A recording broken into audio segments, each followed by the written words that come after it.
Ladies and gentlemen, here they are, late to the gate and racing out of lane 8. Your men, Dex, Boota and Isid. Riders ready, watch the gate.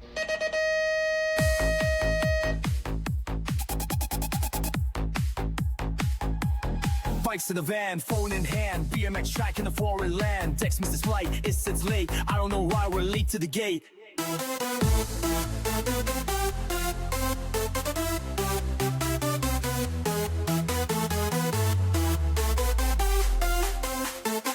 And bikes, we ride all night. Euro trips and rider hype. From nationals to car park chats, we chase that dream in new era caps. Sugar daddies in the VIP.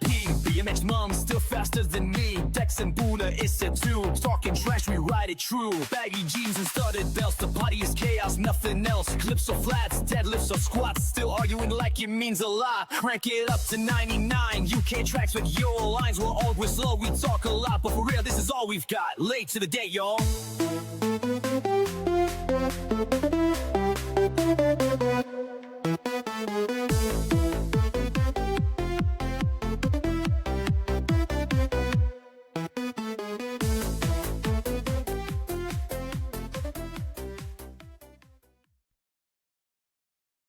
We're back, finally. I can't remember the last time we did one. It's all fun and games doing a podcast until you go and get yourself a job. It's 5 months on the rock and roll. It's easy. You can record whenever you want. You can edit whenever you want.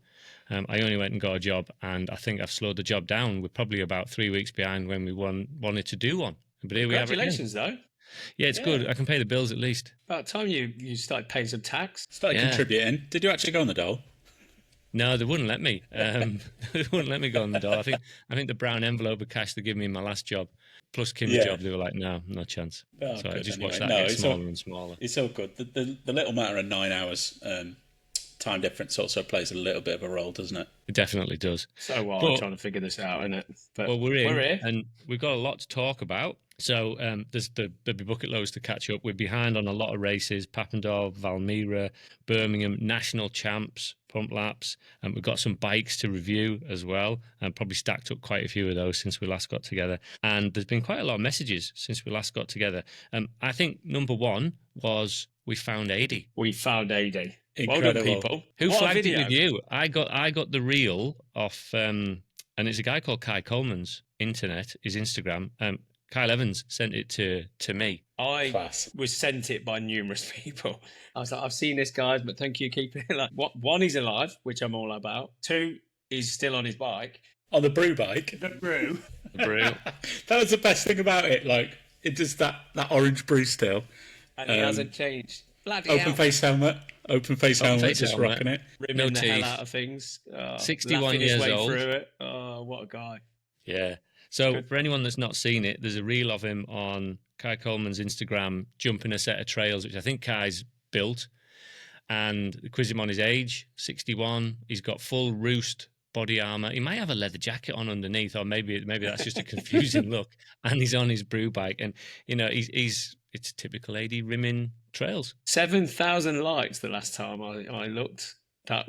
Which shows you like the people have been dying to see AD again. The streets won't forget. They won't. Streets won't forget. So that was nice. And I enjoyed it's not even a that. small jump, is it? It's like quite a big. deep jump, and he's still sending it. 61. It's mad AD. What do you expect? Like, what do you want him to do? And it's brilliant as well because he's not jumping them the way you would jump trails jumps. And there's me talking like I can do it. I can't. But he's jumping them like he'd jump a BMX racetrack jump. I've never been so happy to see someone smash the fuck out of jumps. So that Bruce seen some actions. So that's a great message since we last got together. Abby Hill's been in the DMs. She confirmed that Hilly did win the Grands. We thought he did. I think that was 2016. And then I think we were talking about, did you give a kit to one of her kids when he was a baby in the stands? She confirmed that was Kyle, and it was 2003 or 2004. Yeah, Clutter, yeah.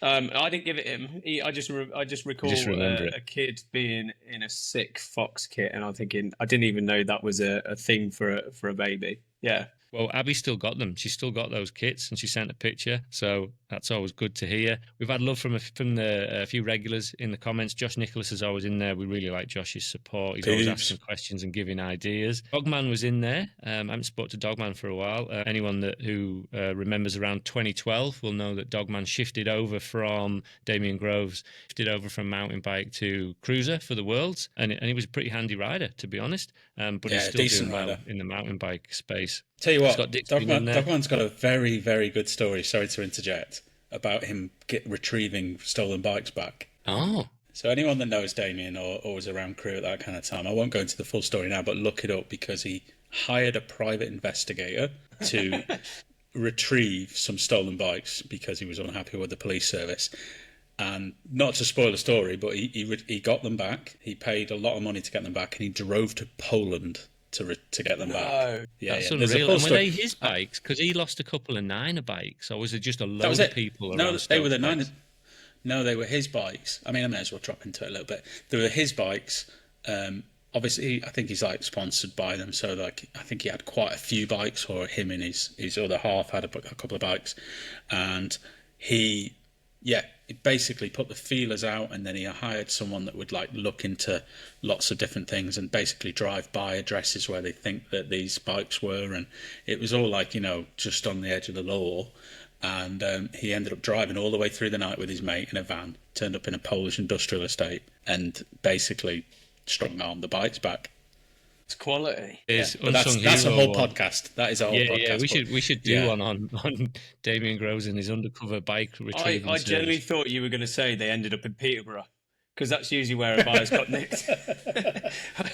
Weren't expecting Poland. Yeah. That's brilliant. Well, he's been in there. And then last but not least, we had Ivesy in there. So Ivesy's not big on social media, which is probably good. I think everyone realizes that's good for your health. So he's doing his thing, but he dropped onto the podcast and he wanted to say hello and how much he's enjoying it. And he wanted to say hello to you two as well. But it made me remember when I was thinking about social media and podcasts and Ivesy, and this is going back a long time. This is 2008. And I was just getting back into the sport. I stumbled upon a video, and it was called 25 Years of Ivesy. And it was him in his front room with Russ Hanlon, definitely, and Reedy.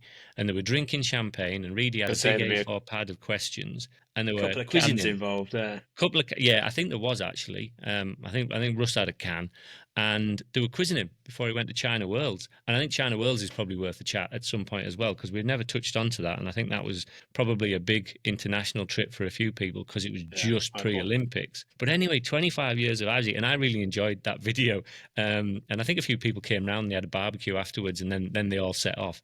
But it made me think. So at the time, he'd done 25 years unbroken, and I quizzed him, and he told me when he finished. So I think he did 32 years unbroken BMX racing, which is amazing. But I don't think that's the biggest now as time's wound on. So I don't know if you know of anyone that's likely done more than 32 years unbroken. We did one. We did a thing on BMX Hive a couple of years back. I think it was the Derby Brits. I mean, I did 30 before I retired. And then Rich Townsend's usually in the mix for. It would tick a few off regional wise and then do a Brits. There was obviously Hilly was in there. These are all like plus 30s here. And then Nicholas Spears as well was also up there.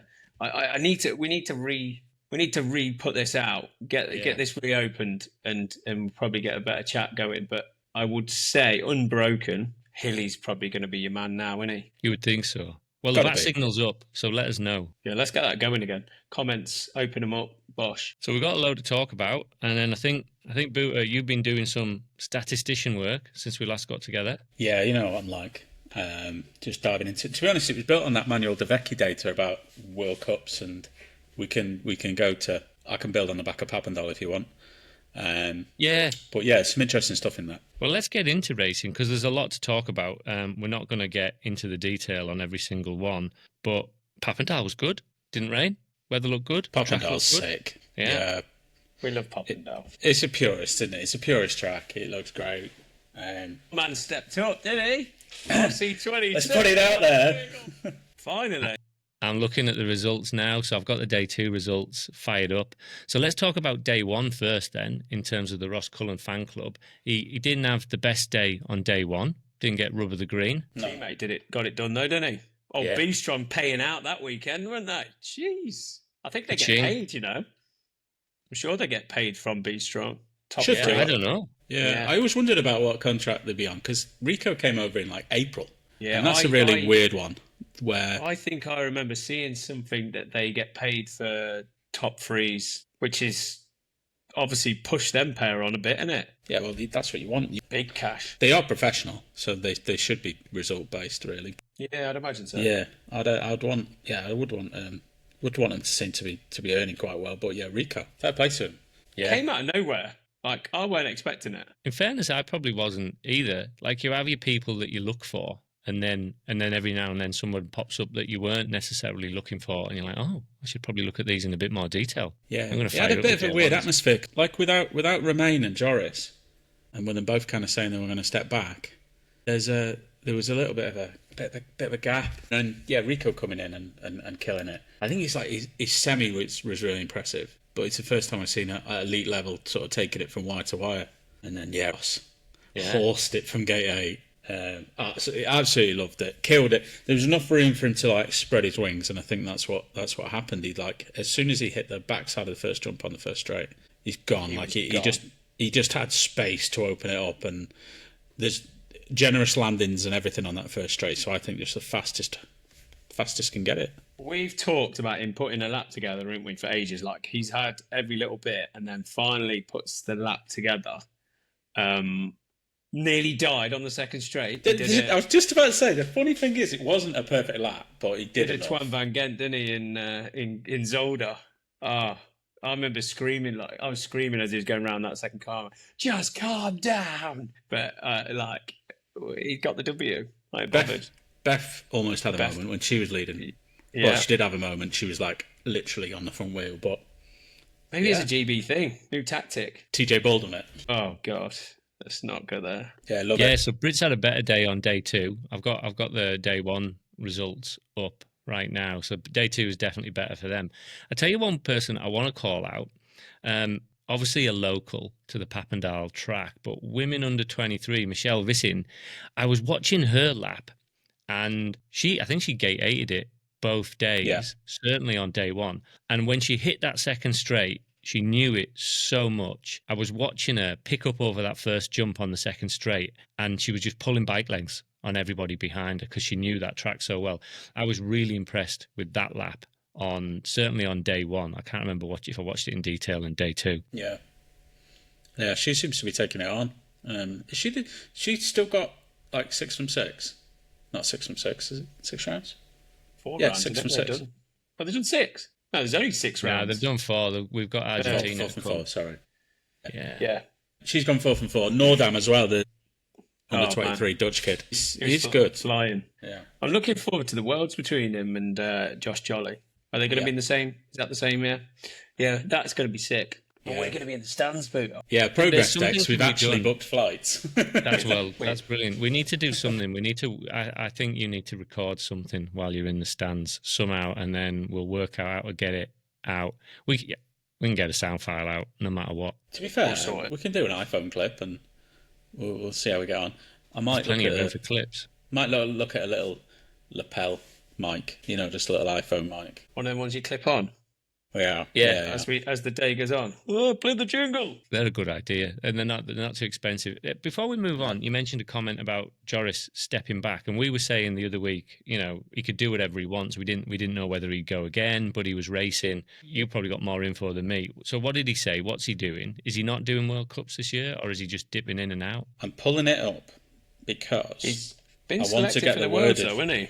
Well, Joris was the one that said he's stepping back. Now, let's get the words. A bit so here. Going to take some time off to recover from that and get my body and mind 100% ready for my next race this summer. So Joris is coming to the Worlds in Mayu.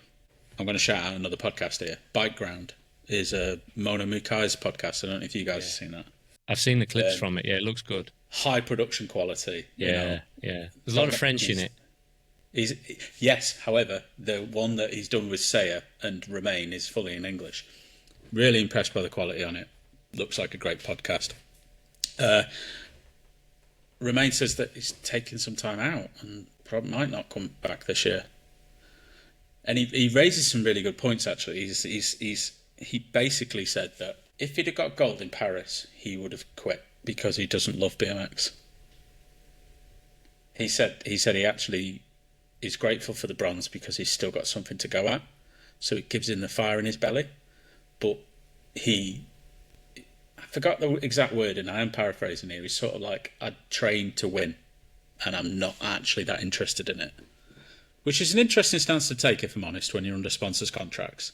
Yeah, But it is. I've heard a few people say this though in the past. Is they like the idea of competition, they like the idea of training and having structure, but they don't actually like the sport of BMX. But yeah, weird one. Whereas I'm the other way around. I love racing, but hate all the other bits. But again, it depends what you got to do it for whatever's right for you, haven't you? Yeah, you definitely do. Andre had a good weekend. 2 podiums. It's just he's like, there, isn't he? It's not a surprise anymore. Like, I mean, even at the Euros, he's on the podium. Like, it's not like everyone's, oh my God, he's got third. I'm like, yeah, that's just normal. Like, if he gets fourth, he's had a bad day, which is ridiculous to say in elite man, isn't it? Because it's he's crazy. He nearly went out, and he was in 7th going into the last corner on one of his races, and pulls through to 4th. Like, no right to even get through that. There's There's no panic, though, is there?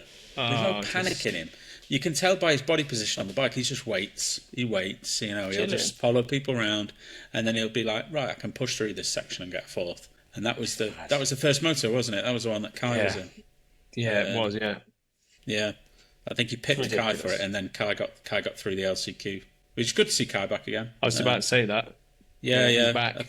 He's back. Fifth in a semi, didn't he? So he's on the cusp. Yeah, probably just looking to get some laps in now and get that sharpness up. But looking really great. It sort of looks like he could turn it on. And like we said, maybe just the first race weekend just to get some things dialed in for him. But it is good to see him. Yeah. 100%. All right, Papendal. Valmira then, Euro champs. 3 days of racing, track looked good. Women, GB, on it. Yeah. In fact, do you know what? A whole load of GB, not just like, I think day 2, we had a finalist, and day 2 is like your big day at the European Champs. It's like the fast ones, the 15s, the 16s, all the way up through to the elites. And we had a GB finalist in every single final, apart from Elite Man and under 23s man. And a 1-2 as well. Like, junior women 1-2. Love to see it. And did we talk right at one of the early podcasts going on? We're not sure whether Elsa's going to specialise in this or that this year. I think it's still up in the air. She's doing a bit of both still, isn't she? But she's rocking an E2 behind. Like, let's be honest, no one's catching Freya at the minute. I genuinely think she would make the main and elite, Freya. Yeah. Well, actually, her time was good enough for a podium. I know. I think it was like 5th or something. But fifth, again, you're talking like, I think she'd have just beat Zoe Claessens in time, but that doesn't mean anything because Zoe might have got a better first straight pulled across her and all that kind of. There's a lot of variables in that, not just time. Pisses me off when people go, "Oh yeah, that time would have got this." Yeah, but there's different race guys. Like, because it is. I actually think wasn't it was it Nordham's one of Nordham's lap at Papendal was the fastest lap of the day, regardless of elite or whatever.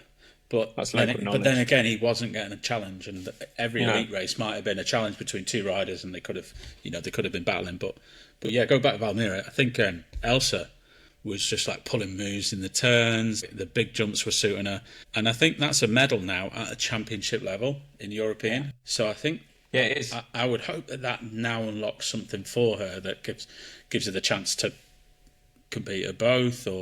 But it's a championship medal now. This is like a serious things, even though even like the 15, 16s, they were getting medals, weren't they? With the top, I'm sure I saw that. Like, I saw a picture with all the winners.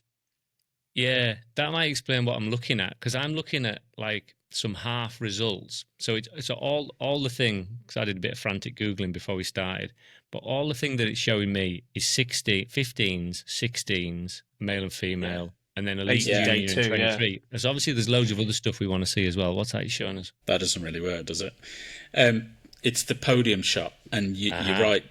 It's the 15s and 16s upward. Yeah. Along So it'd with be nice to get the results of the other championship stuff as well, because I want to shout out some people there. But hey, explain something to me. I should probably know this, but I don't. Junior, under 23, and elite. Why have we got 3 classes there? What's the difference between junior and under 23? It was a stepping stone, wasn't it? Because they brought this in. The 2 reasons they brought this in is, one, World Cups, when it was a bit more of a filler to give them more rest time between races. But it also, a lot of the juniors were going into elite, getting swallowed, and then going because they're like, I can't do this. So it was more that stepping stone, I believe, anyway. But I think that's what I remember hearing. Yeah, well, that makes sense to me. I think I think basically the track had a U23 category, and you can't go U23. If you're in your 17th and 18th year, it's junior, and then after that it's U23. You can go elite at 19 though, can't you? If you want. Yes, yeah, because like Jamie O went early. Taya Rufus is an elite, and she's like U23 champ. Yeah, all right. Personal Some light on it. Smulders, the Smulders are still alive and kicking. Good weekends, good results. I think that's been a while, hasn't it? Like, yeah. Well, they've Laura not been winning a Papendal day. Yeah. Which is like, I'd argue that's a pretty out of the blue result, really, considering that the past couple of years she's not really been there. And that's not like doing her any disrespect. She's won 28 of them now. But it had been a while that she hadn't done one. And that's, and she said in her Instagram, I think, she was like, mentally, that's given me a bit of gratification that I know I can still do it. Yeah. And then she gets a third at the Euros a couple of weeks afterwards. Sick. Palmyra track, though, just a bit weird, wasn't it? I mean, I weren't riding it, but it just didn't look good. I've got some feelings on it, yeah. Facilities looks incredible. Obviously, Maris on the side of the start hill looks sick. Love that. But then the turns always seemed like there was loads of flat land, and then there was just a bank. And the shape, everyone was going into the turn without it being like a funnel. And it just, and third straight hard work. Third straight looked hard work. Turns. Like even the elite men didn't look like they could really flow down the third straight. But looked like a great event. After party clips came through, didn't they, Sean? Ria did well. Yeah, I'm driving back from a regional, right? And then Ria's FaceTiming me in the after party, the Euro after party, with just the workers and all the Latvians. Can we throw a name in there, Boo? Are we? Do you reckon we can? Ivo Lekooks, yeah. Yeah, he's giving it begging on the dance floor. Ria's texting me and Boo like, give me some tunes. We're putting some tunes on. We're trying to scroll through. I'm driving it, trying to scroll through, looking for some Euro bangers, sending them through. But yeah, we got all the after shots. That's where memories are made, Euro after parties. And if you've worked on an event as well, it's even better because you just got all access to everyone, riders, staff. Yeah.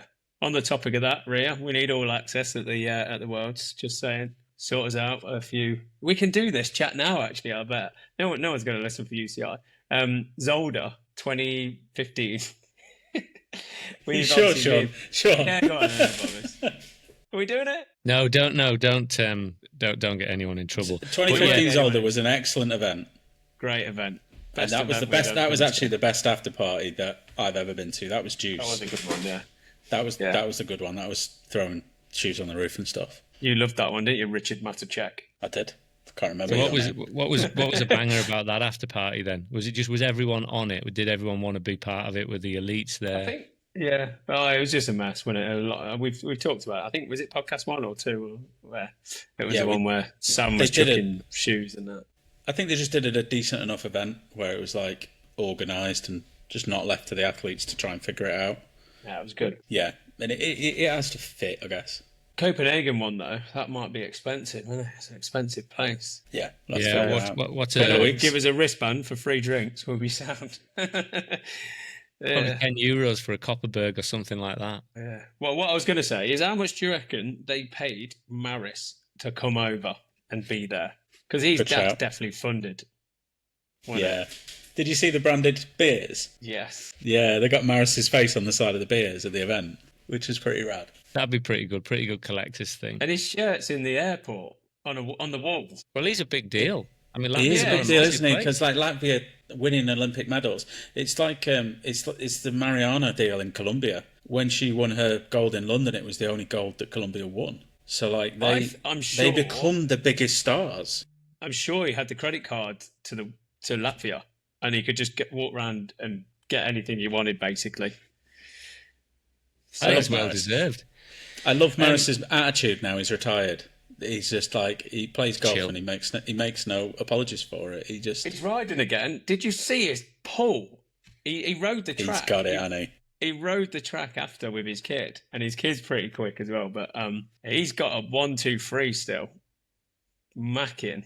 Get him in I see him in Masters. 40 to 44 cruiser at some point. Yeah, can you imagine. But on the subject of that, and so I'm only looking at the elite results. I wish I had the full list. Shout out to Barnard for E1 in cruiser. Yes. Great lap as well. Yeah. Yeah. He fought for it. Like it was as any cruiser class at that kind of age. Like it's a bit chaotic. There's bikes everywhere, and he's up and down in turns. But yeah, what a lap! What a class lap! Yeah, He's quick, brilliant lap. He is quick because I've been a few gates with him, and he can pull. Yeah, He's never he not been reckons. quick. He ain't gone back. I'm not. Yeah, having it. well, don't show that to the health insurance people because they'll be like, "Oh, cancelling your bad back claims." But he's never not been quick. When I got into it, I always looked up to people like him because weekend in, weekend out, because they'd been in there and they'd done it, they were just smooth and fast around the track all the time. So he's never not been quick. He's always been solid. And then he clipped in, didn't he? And then he got even faster. Like he looks good. Yeah. Like he looks in great shape. yeah. Oh yeah. He's not the booze on the head, isn't he? And he's like looking good. all white Stay Strong kit. Like Yeah, it looked great. Yeah, big fan. I mean, there was a lot of podiums. Ty DS, he won for the Supercross Youth from Peckham, so he'd be the next one for Killed it. CK. Yeah, he He's smashed it. I've seen reels of him. I don't know if it's me, but his bars look like really tight. I think I don't know the kid. I've only ever seen him on Instagram because I've never seen him run in real life. But he seems to have grown a foot Yeah, in the past year. Maybe it just seems to maybe that these bars are quite narrow, but he seems to have grown into his skill a bit. Like he's smooth, isn't he? He's really fast. Probably got a shout Bryn Savage out as well. Again, leading another Euro final and just gets the E2. So close. I mean, an E2's Just- absolutely incredible. But Don't get me wrong. how many mains and podiums has he made at like So a Euro and a world he's- level? Right, so he's been world free for the last 3 world champs. I'm sure it's 3. I'm sure it is.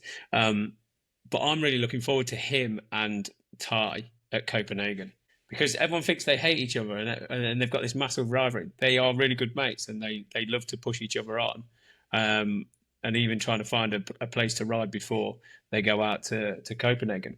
I think there's a strong possibility that them two could both be on the podium in that 20. Is it 25, 29? Is that what they are now? Yeah. But yeah, I mean, I feel for Bryn, but I know he's hyped about the second. But I just want to see him on top of the podium at some point because he's got it, isn't he? Do you know what? It'd be wicked to go see it in Copenhagen that him and Beth win. Yeah. Because I think based on Valmira form, I think she looks good. And I like the look of the Copenhagen track. It's got a bit of a Papendal feeling. And she's incredible at Papendal. So There is a possibility that we'll get junior and elite women world winners, which I strong. believe has never happened for GB. no. All right, fingers crossed. Let's get on to Brum National and the national champs, Friday night racing. So what's the script there? It's a weird What one. classes have we got? Is it just a smattering of classes? I'm looking at scores It's results. 13, 14s, I believe. Yeah. 13, 14s are together. 15, 16s were together. Are they together? I think they were Juniors, together. elites, Masters 30 Masters. plus, which you were in. I've never raced the national champs before because last time I wasn't racing. It was only a $5, so I thought I'd enter. Why not? It was a weird race because there was only like 80 riders who were there. There weren't many people watching. Now, me and Ross had a little sit down at the end of the race because obviously he was racing elite, but there was only a couple of them. Was he the only one actually? Because I don't think anyone else. I'll check while we go. I want to come back and talk about Masters, but I'll check. But we sat down and we was like, how do you make this better? And the answer was you can't without riders getting involved. So we talked about, should it be in like the race day on the Saturday and you just do it in between the motos, which they used to do like years ago. It was like one lap at the start of racing and it was crap. But I don't know how you make it any better. I really don't. It's not a prestige thing. I mean, a lot of people, like a lot of national champs, I believe they don't have like what we have as a British champs. So that is their Brits. Whereas we have now the Brits, the national champs, and the national series. Like, but you get your sleeve if you win a national champs. So let's talk about Masters. Billy won it. Does he? Can he put a sleeve on his shirt now? Is that what you get? Sleeve? Yeah, next year on his Stay Strong top, he'll have a GB sleeve, which is cool, isn't it? Yeah. It is. It kind of. Yeah. I mean, I'd prefer like an 01 or a 1 on my number plate, but sleeves, you can have them all. So was Hilly in the Masters for the national champs? Yeah, wait, because it's 30 plus. So Hilly jumped in. So he got fourth? Yeah. That's solid. Was he making you nervous? Was he close to you? He won the first moto, right? So me, Hilly, and George Higley and John Livingston all in the same moto. George hole shots and then just goes straight up the turn, which takes me and John up, and I go back to like last. And Hilly's gone from fourth into first and just held Livingston off. He's got track speed. So what's the deal? Does Hilly not get the 50 plus? No. It's 31 plus. It's just Masters. Yeah. Oh, so it's not just combined racing for the sake of it, and then everyone gets the results afterwards. Like I believe, like Masters 13, 14s, 15, 16s were the only ones that really had the decent number of people. The rest all had like 1, 2, 3 people who were just rolling around, which is why we end up getting a pump lap with the women's side, because there's like 4 categories in 1A, which is crap. Yeah, so Beth was the only one in elite, so she was on track with women junior and women under 23 as well. So she could roll around at the back and she'd get the win. And the reason people, I think, don't go involved is because if you wanted to try and get the elite jersey, let's say, you'd then have to race in the elite for world champs, Euro champs, all that kind of stuff. So that's why people stay out the way of that. Yeah. I just don't get it. I mean, even give it a little bit more prestige. Give you N1 plate or something like that. Surely, you can run on your bike for winning the one dayer. Because I always thought that having an 01 is pretty cool. Well, I've just dropped it. I brought a prop because on the topic of like Friday night racing, we used to do a bit of this, didn't we? Right, no clips racing was sick. It had nothing to do with a series or anything. It was a bit of fun on a Friday night, and it was stacked. Like everyone used to rock in, but there was a cash prize, I think, and I think Underground Products and Fox Racing got behind it and all that kind of stuff. It was sick. Does something like that need to come in to then make that better? So it's like, okay, we're going to do national champs. It's sponsored by someone else. It's not BC, or it has to be BC, but it's not sponsored by like Lloyd's Bank. It's sponsored by, I don't know, Red Bull, let's say. Yeah. And then they build it up and go, there's a cash prize. There's all these goodies. We're going to chuck them out to the crowd. You need to get involved. And then it builds it up like that. What I did enjoy about it was the quickness of it. Like 15 minutes rest, you're into another race, which I hate at the Nationals because I'm hour and a half between each race. There's scope there, but someone just needs to grab it by the neck and just take it. Yeah. Do you reckon some people don't do it because they're serious about the national? You know, it's obviously the last national of the year. They might be on the bubble of getting top 3, so it's about points and it's about little Johnny's dream of the Olympics. And you know, we really don't want to be fannying about with this meaningless race. I took that and flipped that. I just wanted more full laps in track race practice. So to have a rest is BS. I don't believe that's a reason not to do it. I guess it just needs to be a bit more of an event. But yeah, that makes sense to me. Like more racing is more speed, is more skill. You know, it's more what you love. But we've already said in this podcast, there's a world class racer that goes, I actually don't really like BMX racing. Yeah, it's funny that like no clips. That was its unique selling point. Obviously, it was no clips. It was different than the event. I don't know what you'd get from the national champ. I believe you need a plate first of all. Call it an N1. Ride on a 001 or something like that that's like distinguishable, and then cash. I don't know how else you'd Do jazz it people up. like go, oh, I've got no chance of winning that. I'm not going to bother as well, though. Do you get that? Do you Yeah, reckon as well? Like, I know It's that only a some people, fiver to enter, though. It's not like 20 quid like a national is. but let's say you bust your collarbone on the Friday night, Yeah, that's fair. knock Point. yourself for the weekend, or that you scrap it and you give it to the points leader at that point of the season, or just automatically, if you win the national season, you're also the national champ. Well, on that, you have to be in the top 10 of the current standings to get into the national champs. So if I was sat in 11th and I entered, I'd have got denied. Why would you restrict it? Make it short. I don't know. BC one in and out. Let's just get it done. Maybe they don't want to do it either. Let's just maybe they don't. But how does that work, right? So you got to be top 10 to be able to do it, but then you've got a Masters 30 plus, and Hilly's thrown in, which I think is a fantastic thing. It's top 10 from 30 plus, 40 plus, 50 plus. So there's 30 riders that can get in. Plus, I think something from previous year. I don't know if it's the previous winner or something like that. All right, but then the format's different as well because it's LCQ. It's if there was enough riders, there was going to be an LCQ. So you need to finish top 2. I've got an idea. Scrap it. Get rid of the challenge classes, because all you're doing is padding it out to create more of a rest time, aren't you, in between championship classes? It's evident that we need the championship classes to get the national champions for the UCI races. So use that, but make them open classes so anyone can enter it, and then slam loads of money into it. Make it open like a no clips would have been. Pro-Am, Pro-Am.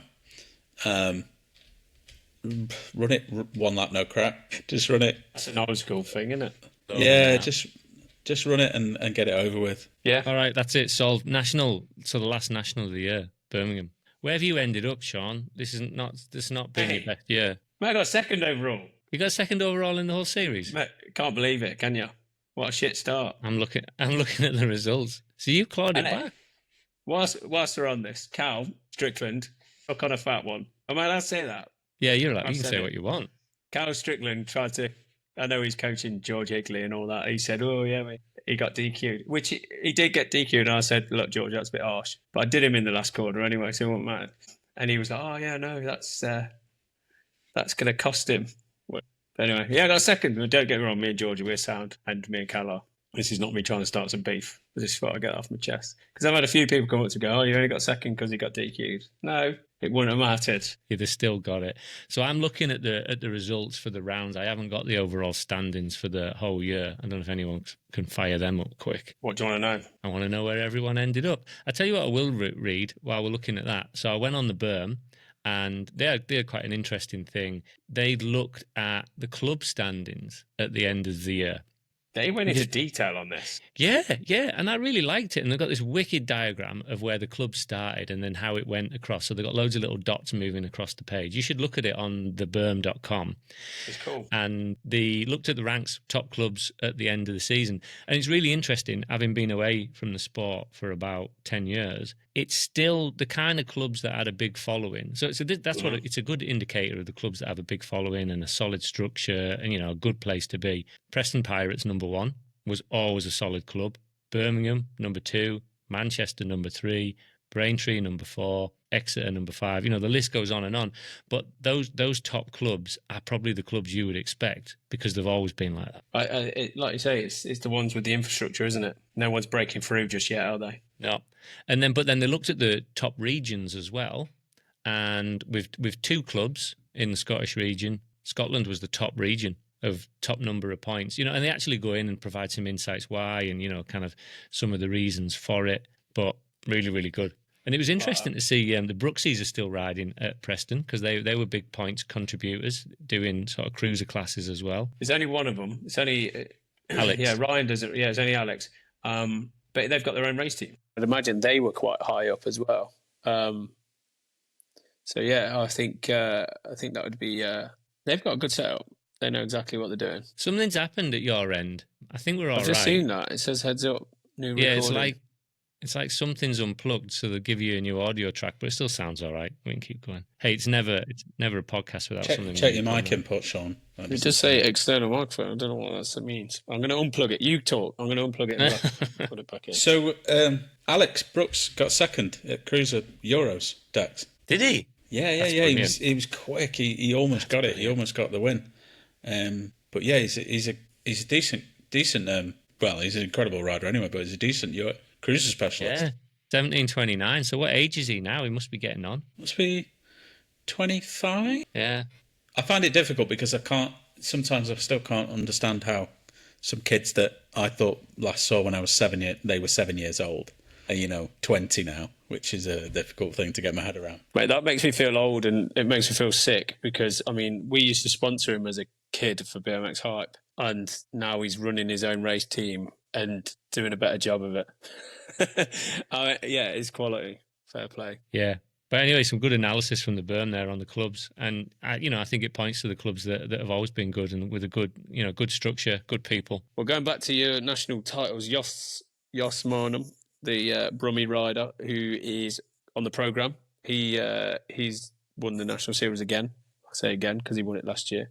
Cal Strickland got 5th overall. Not bad for an old boy. Not bad. And he didn't do Birmingham either because he hates Birmingham, doesn't he? With a passion, he doesn't like the pro straight. It is a bit risky, isn't it, when you're up on that first landing? I just find it. I've got some things. Like obviously, we need to do nationals, but 3 weeks out from the Worlds, something like Birmingham is probably not the best idea because it's a pro straight. We could like some of the races we've done. Let's take Gosport for example. That's not really much of a pro straight. It's just one big step up. This was battering people and it was windy as hell. I think I sort of 2 in 1 out. Say something like we're currently up to one junior rider crashing every single race or something like that. We got up to. I don't know. So yeah, he avoided it, which annoyingly some of us probably should have in hindsight because there was a few broken bones. Like Jess Marriott was probably going to go and make a Worlds final and she smashed herself up and broke her collarbone and things like that. And there was a few that ended up breaking themselves, which always happens every year. Big race coming up, someone hurts himself. But Ross. Yeah, for example, Ross. That crash is viral, by the way. We haven't talked about that crash. Yeah, we said he was broken, didn't we? But we didn't quite see. And I didn't see it because I haven't paid for Discovery Plus. So when it got to the knockout rounds of the Euros, I didn't see it. But it just seemed like he kind of like went to the manual lander and just went over the bars. It was disgusting. It was weird because it was like he overjumped the triple as well. Like I don't know. It was all a bit of a mess, wasn't it? But yeah, yeah, not nice to see. Healing vibes, Ross. And then Emily Hutt won the Championship Women. I was going to say Elite Women. It's not called that, is it? Championship Women. She won that one. All right. Anything more on the racing? Do you want an interesting stat I've just noticed? So Emily Hutt won the national series without winning a race. Consistency. Seconds all the way through and an 8th, but that would have been dropped. Yeah, there you go. That's a stat. That's a good stat. Do you want to look at some bikes for a bit? Yeah, man. Then. Fire them up. Got a few people in. How many you got? Got a few. Does this one look familiar? That's a stat. That's your old bike, isn't it, Boo? I recognise this one. Yeah. Look at the railed Tioga saddle, man. Yeah, it's like it's almost mid school actually. It's the Spider one, isn't it? Yeah, he's got a Comp 3 on the front as well. Is it Comp X? Yeah. This is the famous 125R, which I just found very, very bendy.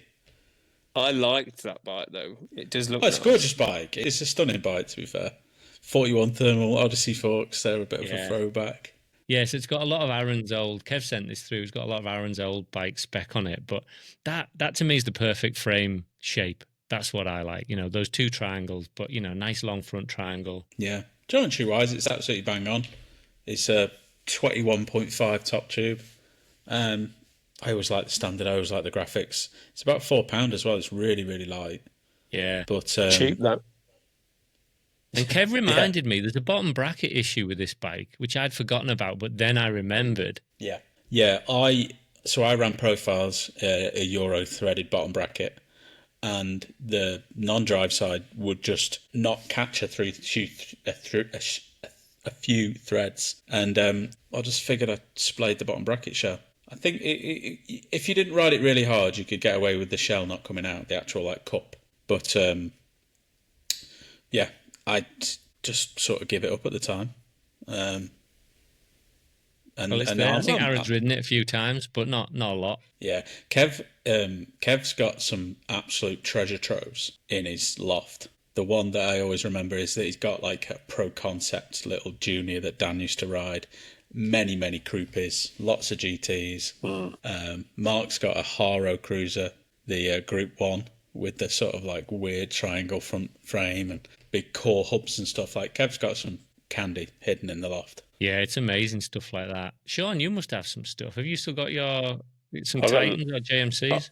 I've got Titan. Yeah, I mean, I gave it to Johnny Hearn, a few to Johnny Hearn to sell, but I've asked for them back because they ain't selling. But like, there's a few JMCs and Power Light. I've got a Power Light at my mum and dad's. I've just got a stash of everything. On the topic of stash, I know we're going a little bit off topic. My mum and dad dropped a VCR, and we've got all the old race videos. I've started putting them on my Instagram. There's some classics in there. You should get them transferred onto digital. Yeah, I'm in the process of doing it now. I've got it going, but yeah. Yeah, they're good. All right, so thanks, Kev, for sending that through. That's nice to see that bike still got some life. All right, so Ben Simmons, Australia, Twisted Coat, sent this. I think this is pretty much his dream build, and I think he distributes Prophecy in Australia. So this has got all the bells and whistles on it. Yeah, that looks sick. If he wants to send This one is to me, I'll mental. happily ride one. Yeah, that looks sick. It's got What's he everything on. got? What's going on at the back there? Well, it's got all these dingle dangles on for chain tension. It's got two jockey wheels though. Yeah. Yeah, it's got a big jockey wheel that I don't really know. I feel like I'm just not up on the tech. Like it's. I've not seen that though. That's new. I've not seen two. I've not seen two on. What's this? That's a slotted dropout. So why is he running a chain tensioner? Well, I don't understand why you need it. And the only reason, this is true old schooler, if your chain ring's bent, and every single chain ring I've ever bought apart from Shimano's got a bend in it, then if your chain ring's bent, then you do get the tight spots on your chain, and that might alleviate your tight spots. But if your chain ring's straight, I don't know. But educate me, get in the comments, tell me why we need these. Does look good though. It looks looks great. fast. It's got carbon cranks on it. It's got carbon bars. It's fast as hell. Yeah, it looks great. I like them. I like the E6 rims. I like the fact that it's got the tyre logo up on the on the valves. But yeah, it's fast. I think people change their setup before they put on. Like, since you've ruined everyone's pictures, I'm noticing everyone's cranks are level. It's all done right now, and I think you've probably, as much as people were already doing it, they've probably taken a little bit more time. How's it Raising balancing, by the standards. way? What's that? How's that balancing? Oh, that's a good point. Yeah. Well, you know, maybe he's got some. Might have done the editing old in there. cleanup. Yeah, might have done the old cleanup on it. Yeah, But it looks or he's great. done it and ran. Yeah, it looks really good. Everything's set up there. It looks fast as. So continuing the Prophecy theme, Ash Walker's been in. I always Jeez, like he's to got see some Ash cash, Walker. hasn't he? Shout Well, out to Ash Walker. You wait, because he's got a stable. But yeah, like, what a nice bike. Yeah, sick. I catch up with Carbon him bars? every now and again. To be fair, good kid. Yeah, although he's not a kid anymore, but he is know. still a kid. But yeah, I love seeing him riding again because he took a few years off. Obviously, he had a mega horrific crash. You know, the classic One More Time at Crewe, and really just shattered his, like, I'll get his Hip injuries replacement, wrong, wasn't it? And but everything. yeah, like took years to heal. Session in the last straight, really bad crash. You know, took him many years. You know, walking sticks, wheelchairs.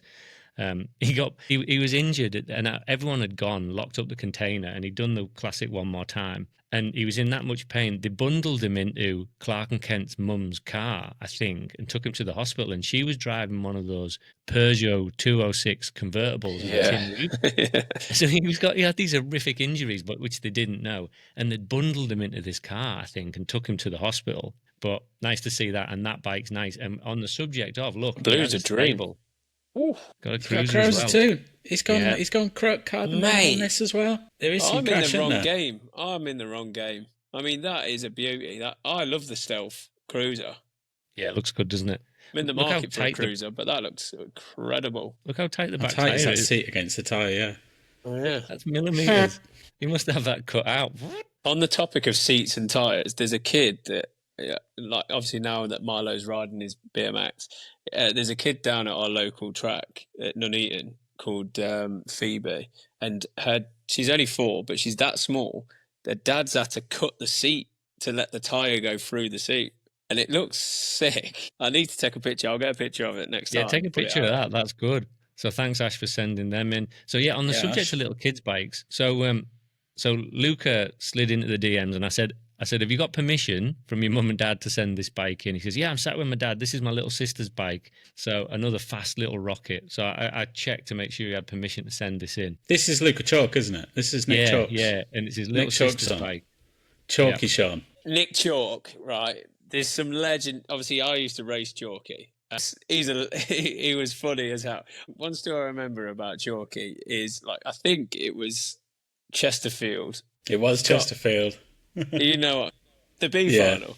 Yeah. He got B final, and I think he was on his own. I don't know why he was on his own. We didn't have 9 riders, I'm sure, but there must have just people had not turned up. But he decided to do the lap on his own, just basically waving around to the crowd. It was such a mint. He was a good lad. I guess he still is, but I've not really seen him. I didn't know they were back. Yeah, he's been doing some travel. He's been doing some serious travel. I'm not sure if his son's injured at the moment or not. Maybe I've just missed him at the Nationals then. I don't know. But yeah. Got him on socials. I think they were doing all the Euros and need a catch up. up. The Worlds for a couple of years. So yeah, Chalky's a legend. But the Speedco, yeah, serious rig. I'm a fan of the colour. Does it go black halfway? Yeah. It's got like a stage on that top tube, isn't it? So yeah, I think they might even be them box titanium bars. They are. Was it the group chat we were talking about it, weren't we? In the group chat, £600 they are. Are they 6? Are they? Sure, it's 600. Is it? Yeah, I think was it 600? Yeah, and then there's a tie-dye version of it, of the tie bars that are like got the natural colorization to it, and I think they're £850. Mad. £850 for a pair of handlebars. That's crazy. So anyway, all right, well, that's a nice looking bike. So Romney Wybrow Parker said, strange flex. He's washing his bike, but it's nice to see an alloy Supercross. I actually am more impressed with the Seasucker kit. I like them. Well, there's a story before you get onto that. So nice bike, but if you zoom out a little bit, you go, oh, hang on. I see what's going on here. I see what he's doing. It's his Seasucker kit. That's what he's showing us. He's showing us his Seasucker kit. Yeah, and the Ferrari. So he raced me at the last round. So he's did his first national in Masters. Does up loads of cars. Mad Keen, we got talking. He's got loads of cars. Ferraris in the mix, the lot. Yeah, he's got a stable. I've looked at his socials. Really, really nice cars. But obviously a love for the BMX as well. But he's getting in the mix. He listens to the pod. He told me he enjoys it. He says it's funny. But yeah, it's good to have a new rider in the Masters. I looked at this bike and I'm surprised he's cleaning it, to be fair, because I said how filthy it was in the pens. Maybe maybe I don't know when he sent this. But well, if you're saying it's filthy, like it must be bad. And obviously he's following Rich Townsend's maintenance for the Onyx hubs, and he's giving them a good hose down because that's what makes them run better. No, I'm all for it. Fair play to him. That's it. All the bikes. So thank you very much for sending those, and that's a great bike stand as well. How do I stop? Incredible. Sharing? How do I earn some of this money that people in BMX evidently have lots of? Let's do a podcast that will go viral. Yeah. On the topic of going viral, by the way, we haven't mentioned this. The jingle got played. The jingle numerous times, apparently at the national. Big Euro banger. Big shout out to Lewis Locker, by the way. He shouts out a lot during the race day. And Casey came through. DJ Casey put it out there to the people. Brilliant. That's brilliant. Love it. Thank you to our virtual Dutch rapper that was on the track. The good thing is I don't have to pay him a wage. No, exactly. That's for AI. Yeah. And I own the license to that. When I created that on AI, I get a downloadable license. So that's mine. I could release that on Spotify if I work out how to do it. Well, we've completed the Nationals, so now we might as well try and get it played at the World. There's a mission for you. All right. So, Booter, fire up these stats that you've created, because you were going to talk us through them off air, and we wanted to discover what you'd done live. Oh, yeah. This is really geeky. But standard. Let me just share my screen. Oh, my God. Look at it. It's a nice-looking spreadsheet. You're going to have to zoom in. I can't see that. So, what it is bear with. Colour-coded and everything. No, I'm going to have to keep it quite large for now, just to give you the basis of it. So, can I annotate on here? No, I can't. It's not Google. So, based on the spreadsheet data that Manuel De Vecchi kept for World Cups, and no, just World Cups actually, I started to get a bit interested on who is winning World Cups. We know that Nick, for example, in the men, was the winningest World Cupper, has won the most of all time, 15. And then I started to look at who was still active, who won one really early, who didn't win one really early, who had won a World Championships but didn't win World Cups. And I thought, I'll take a few notes and I'll have a look. So, you've got Nick Kimman. First World Cup win was Papendal 15, and his last one was Tulsa last year. And then you've got interesting facts like with Joris, that Joris's first World Cup win was actually only Papendal 2017. But he raced for 9 years, not winning a World Cup, even though he won the Worlds twice in that time, which is mental in itself. Unless I got the data wrong and, this is all rubbish. But anyway, you've never got the data wrong. You don't get these things wrong. I'll continue. Third place is Fields with 8 World Cup wins. He had a 9-year spread. And then you got Maris, and then Romain has had 7 World Cups, but he's really only done that in 3 seasons. So if he continues, how many World Cups will he win? Liam Phillips won 6 World Cups. 4 of those were Manchester Fords, 4 years in a row. Yeah, and then he won Santiago del Estero and Anglehome, and then there's little other bits in there, like Peter Maritzburg was Corbin Sherrard won Peter Maritzburg in his first year elite, and then won his last one 7 years later, and a few other little bits like that. Art Willers, he won 3 World Cups, never won a world number 1, so he's the winningest without a world number 1. Anyway, that's some interesting stuff. Mate. Before you get onto the women, You've gone for it. Liam's out the game. Liam's out of BMX. Don't know if you've seen that. That was a LinkedIn reveal, if not elsewhere. So he's away from the UCI thing, and he is going high-end bespoke timepieces, Kettle Kids shop on Bond Street. So that's going to be a place where you're going to have to ring the doorbell to get let in. Well, you know who runs that, don't you? The Hudsons. Yeah, I remember them. Yeah, so the Kettle Kids are the Hudsons, and that's where they went and did a bit there, and they've got obviously close links from their Ultimate days. Yeah. So, yeah, fair play. That turns That's over good. some serious cash. Oh, it will. Kettle Kids has gone from strength to strength. Yeah, they've got huge. I love a watch. Yeah, they've got some big named clients, haven't they? Yeah. Well, good luck, Liam, and thank you for your service to BMX. Yeah, it's That proper must mean he's Barry moving out, back to actually. the UK then. Well, I know he's back in the UK for a while anyway, but Yeah. it'll be All around. right, let's continue with these stats then. Well, actually, to be honest with you, I didn't really dive in as deep with women because it was taking too much of my time up, and I probably should have been working. Laura's on 27. She's still active. Mariana is, pregnant, so that isn't happening. She's active. Yeah, active in another respect. Go on, Pelaward, by the way. Vincent Pelaward. What a lad. Saisa Kakabara, 10 World Cups. So, Smulder's winning. Actually, I've not updated it. She's now on 28. So I just can't see it ever being beat, especially when we're only having six a year. Yeah. And then basically I've just taken the BMX results data here. So this is championship wins, so including elites and juniors. That's why Joris is still going.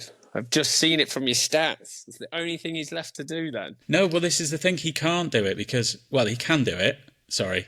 He can't do it and go and win a junior world record, world number 1, because that's how Sam has got 4.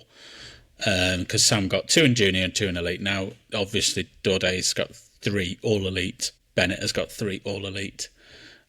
Neek has got 1 junior and 2 elite. So, yeah, if there still was a question, which I don't believe there is, who is the GOAT, then if Joris went 4-time, then it's game over. But I think it's game over anyway. Yeah. Joris for me. Anyway, that's just a little bit of data that I like to look into. Mate, you're I'd love to send that to your boss. You hit the numbers this week? No. Well, this is why. Because he spent 7 hours going through... To be honest, it's taken nothing because it's come from BMX results. All I've just done is just highlighted where I believe there was just funny things to pull out of the data. Did you aggregate it, or did you use ChatGPT to do it? No, I just went through. It just wasn't done it all in the yourself. same place. It wasn't all in the same place because you had to look at their results to see where they first won and last won. But the thing is with this data is that it's only as good as the format stays the same. Like, we've only got 6 World Cups this year. If you were doing 10, 12 World Cups 10 years ago, then that data is skewed, isn't it? On that as well, with obviously you're saying that Liam and winning at Manchester, they were only the single day ones as well, weren't they? Yeah.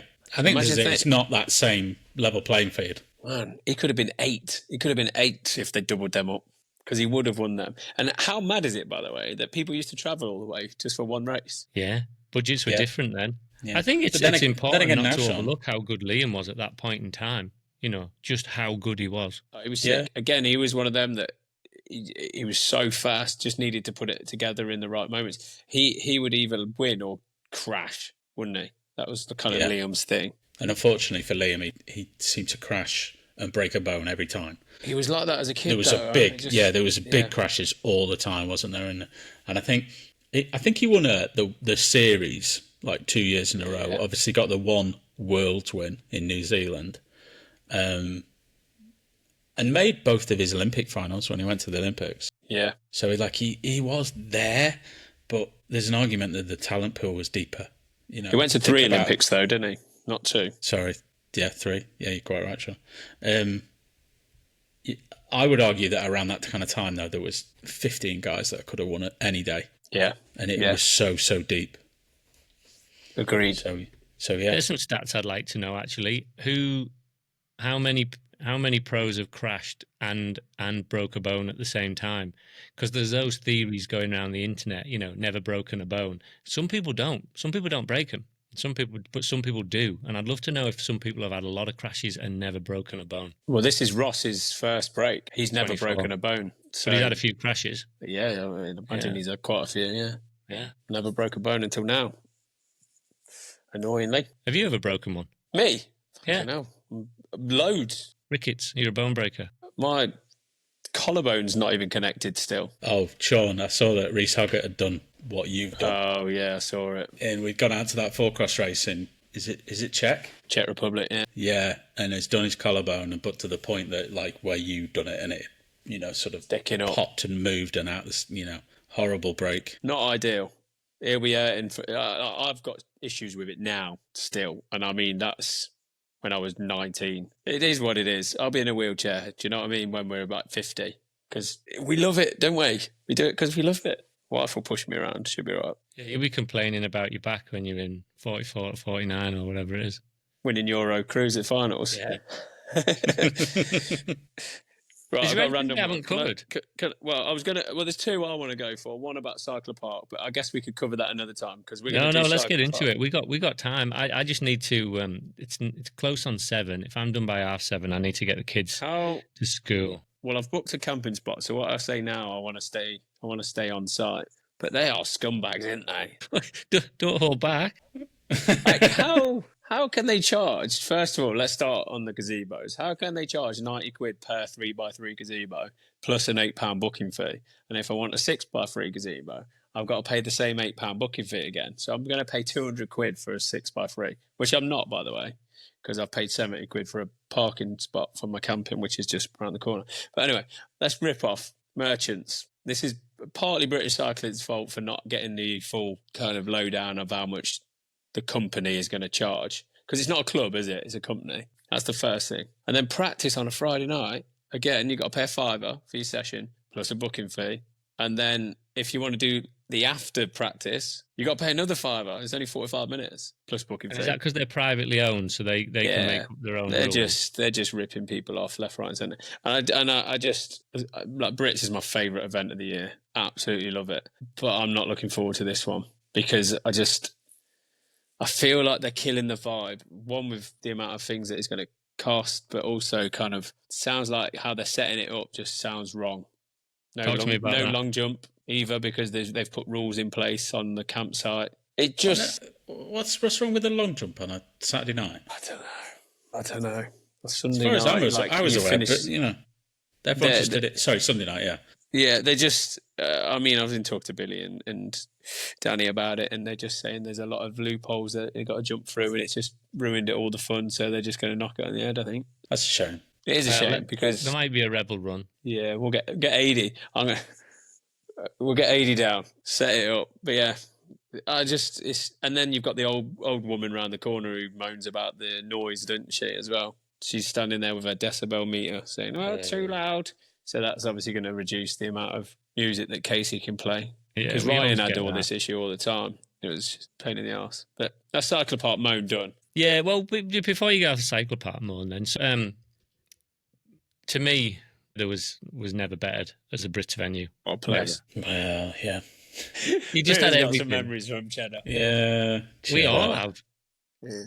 My Not just first Cheddar. Brits at Cheddar was with Booter, and I think it was a late entry, and we went down in my little caddy, and I didn't have like any camping gear, but I booked a hard standing camping spot and slept in the caddy, and Booter pitched his tent on like the little bit of grass where the dogs piss on the side of the campsite, and I was just under like bike blankets just to be there. I feel like we were late, weren't we? We just committed like last minute and yeah, it was give like it a bit of a go. week We off. said we need to do a podcast on Cheddar, don't we? We still do. need a whole episode on Cheddar. We could definitely brain dump and like come up with a book worth of stories. There's lots of stuff that would also not be really translatable on a podcast or advisable to admit to, but there is lots that was great and it was an amazing time. It was. And loop it back to that kind of feeling of like, you know, because it was slightly off the nut. It just had that feeling that was like every Cheddar weekend was special. Oh, it was quality. You'd get there, dump everything, go straight to the skate park as a kid, and then as you got older, it was like, right, you dump everything, get down to the bar, and then just Booter throw up in his bag full of clothes on a Friday night and then ruin his weekend, and now he's got no clothes for the whole weekend. That's kind the of one things. I missed when he did that, when he'd gone large on the Thatchers. That was Thatcher's fault. I had to go and see Marco the next day and just buy a bunch of Stay Strong clothes because it was all soiled. And the funny thing was with that one was that I'd thrown up in my bag, and I don't condone it and I don't drink anymore, but I had to go into Cheddar Village Centre to try and buy boxers. And I had to buy these awful cotton boxers to race in. They probably cost me about 25 quid. Oh, and sweaty now. And for the rest of the time, just wear clothes that I just bought because the rest of it was just a mess. But you know what was good about Cheddar was you would drive in through the gate and everyone would sort of converse down at the bar one day. So you'd see everyone like, you'd be welcomed in like, I'll get you a pint. Okay, let me go drop my car off. Yeah. And we'll be there. Yeah, they did some other good events there as well. Like they did at least one Euro round. They had the European champs there. Yeah, and then they did Ultimate BMX did a Champions of Cheddar event maybe twice, where they put lots of dollars in it and they got Euro riders over. Because I think Jordi van der Heijden might have won that one. So they did some good events there. The Euro round was actually on Eurosport, wasn't it? Was it Eurosport or Sky Sports? One of the two anyway. We had Sky Sports at one point, didn't we? Yeah. Well, we had a couple of Brits. I think 07, 08 Brits was on Sky Sports. Yeah. Peterborough and Burnham. Yeah. So we've had big companies involved. Yeah, there has been over the years. Just the one thing about Cheddar that I didn't always like, there was a lot of surface on that first straight. There was a lot of gravel. There was a lot of gravel because we were talking. I forget what we were talking about. We were talking about Kelvin's crash where His helmet fell off. And his helmet fell off, and he left a little angel because that's how much surface that was there. Who was I talking to that about? Man, it might have been Bromley actually. It was a mad one, that was. Oh, what a place. It was fantastic, yeah. Right, well, we'll have to talk about that in detail. After the last ever Cheddar, the last ever Brits, and there were kind of, what was it? It would be like a Monday morning, kind of, this is it, wandering around, we're never coming here again. I knocked a lump off turn one and put it in a bag and took it home with me. I knocked a lump of tarmac off. And I don't know what I've done with it. I didn't bring it to Australia. I've given it to someone. I thought I'd given it to Booter. Maybe Ash Davies got it. But still got your caddy that you was talking about earlier. I know. It's on about still third going. engine. It's a great car, that. Great car. All right. I've got another random one What's for your you. next one? just a quick one. So Leicester Hunker Hornets, we're having to empty the container. So I've gone and got the 2-man gate. So obviously Kaylee's livid because all you can hear in the background, okay, right, is Leicester for the kids. And then she comes and goes, who is that? Who's talking? And I said, you know what? I've never even thought of that. Like, I don't even know where that came from, because then we was watching the VCR earlier of the old-fashioned one where the guy was like, okay, watch the lights, and then press the button and it beep, beep, beep, lift up. And then at some point, we get this voiceover. So she wants to find out who that is, why that was recorded, and where that even came from. Because I've got a lead. Because do you know who it is? I don't know. Right. Well, Flemdog told me who it was, but I've forgotten. But Flemdog said he stayed in his house in America or something. We're going to have to fact check that 3 ways. This must be the most famous person to BMX that no one even knows who it is. I said, only you would ask me that. And the interesting bit as well, because so let's do that. Let's have some homework and find out who it is. But how come you get the same voice on a Pro Start as you do a Bensink, as you do the other gates? Like, is that voice licensed? Like, it's got to be. It's the same, and it always has been the same since it came in. Like, at what point is someone going to go, let's watch the gate? Yeah. What point are we going to say, let's just re-record this? I've got a question, actually. If it's the same voice, the same program runs, you know, the random start. How many variations of random start pauses is there? And could you ever learn it? It's random. It's infinite. You have to need a quantum computer to work it out. I have no idea. I'd imagine it's a formula. Now, I'd imagine it's a formula, and you're quite right though. So if ProGate, ProStart, Bensink, whoever the other brands are, Phil T, remember them ones? Yeah, with the PT dial-up. The PT dial-up. They used to go like, yeah.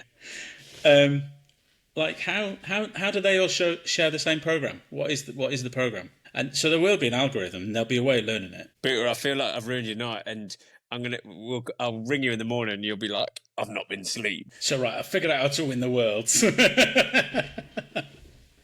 But it might be truly random, because you can get truly random with computers. So there's 2 variables, and there's 0.1 seconds to 4. Is it something like that? Yeah. And then it's infinitely variable between that. But who knows? Has anyone ever asked that question? No.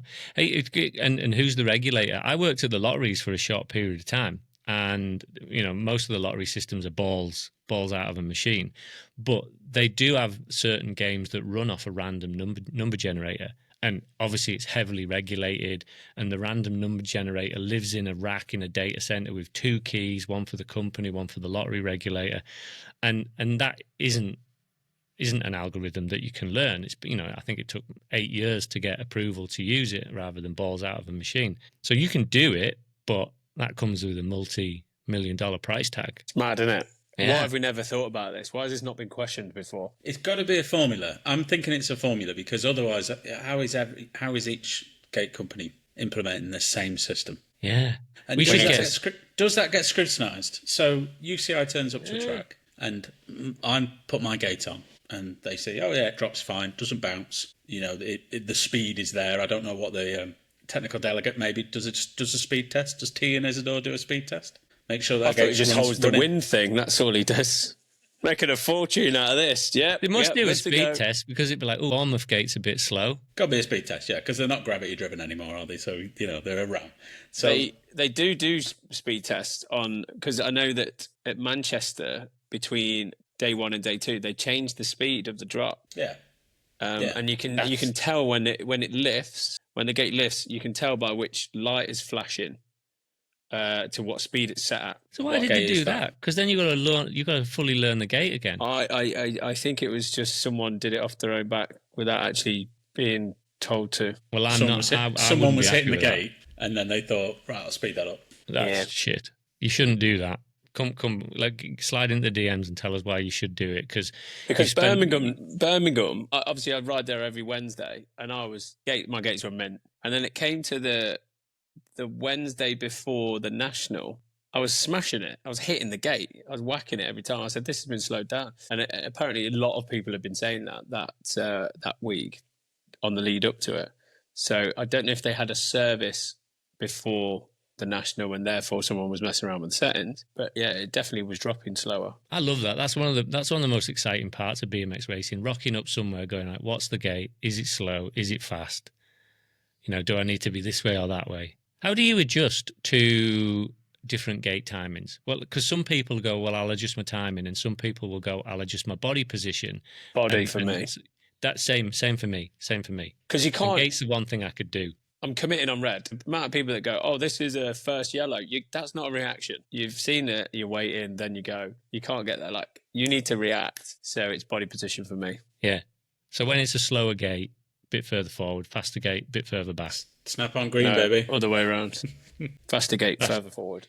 Yeah. More time to move backwards and start the motion. Yeah. But yeah, we got a 2-man gate. I love that. Well, enjoy it. I'd love a 2-man gate. I'd probably do it just for fun. Well, the next thing is get 900 tons delivered to the front drive and build a track in the garden. 900 tons and a few strong lads. Yeah. She won't be happy. All right, final shouts. We've gone beyond the commutable podcast length. I think the next one we do preview to the Worlds. Yeah. It's got to be. When's the Worlds? When do we fly? 1st of August we fly. But then that's already got some races done by then, isn't it? Yeah, like Pablo Gutierrez is already on his way. Masters rider.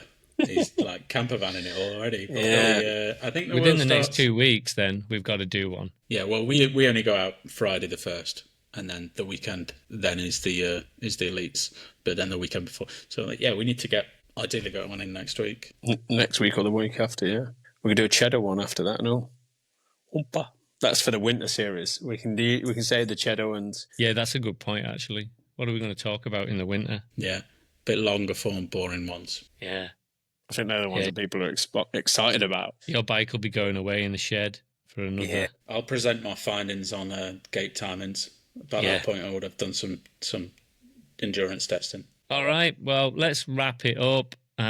As always, likes, 5-star reviews. Make sure you're a follower. If you're a listener, you should be a follower. I know 3/4 of our listeners aren't following, so please do that. And anything you want to talk about, let us know. Anything you want to tell us, let us know. Any stories you want to get out there, let us know. That's it. Peace out. Cheers, boys. Ladies and gentlemen, here they are, late to the gate and racing out of lane 8. Your men, Dex, Boota and Issy. Riders ready, watch the gate.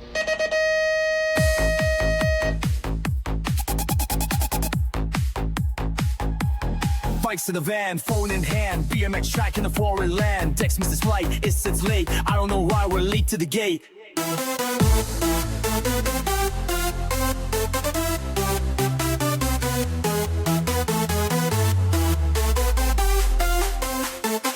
And bikes, we ride all night.